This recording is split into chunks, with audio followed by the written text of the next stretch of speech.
Қайырлы күн қыздар, сіздермен бірге бота.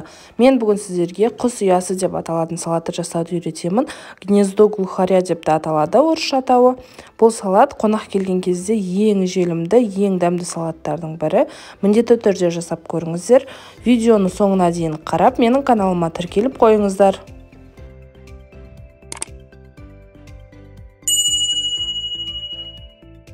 Бізге осы көкөністер қажет болады. Ең алдымен картошканы сәбіз өткізетін теркадан өткізіп аламыз.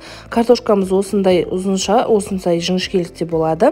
Қызып тұрған майға қызарғанша қуырып аламыз. Яғни бұл домашний фри болып табылады.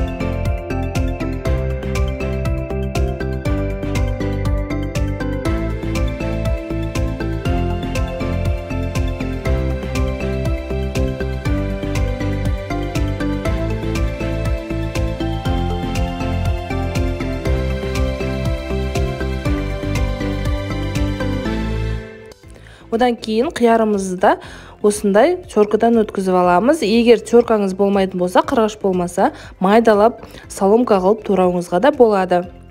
Мінекей қиярымыз дайын болды. Енді қиярымызды таза ыдысымызға салып, қиярдан кейін жұмыртқамызды тураймыз. Жұмыртқамыздың ішіндегі сарысын алып қаламыз дағыны, сыртындағы сарысын осындай ұзынша етіп турап аламыз.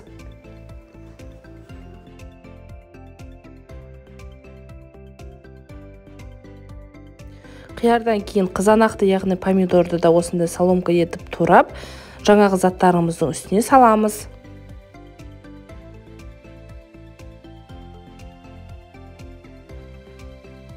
Піскен тауықтың төс етін өзіңізге ыңғайлы етіп майдалап тураңыздар.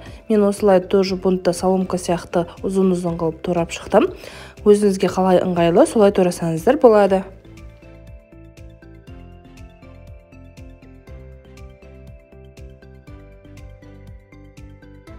Енді туралған етіміздің үстінен жаңағы қуырып алған картошка фриімізді салып, оның үстінен өзіңіздің дәміне ыңғайыңызға қарай тұзымызды себеміз, және де майонезімізді қосып, жақсылап араластырамыз.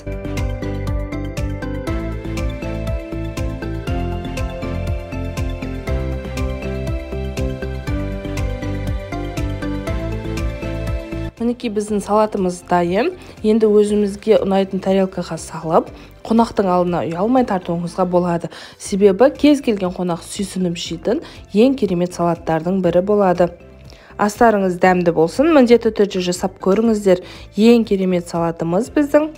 Менің каналыма тіркеліп, лайк басып, комментарий жазуды ұмытпаңыздар.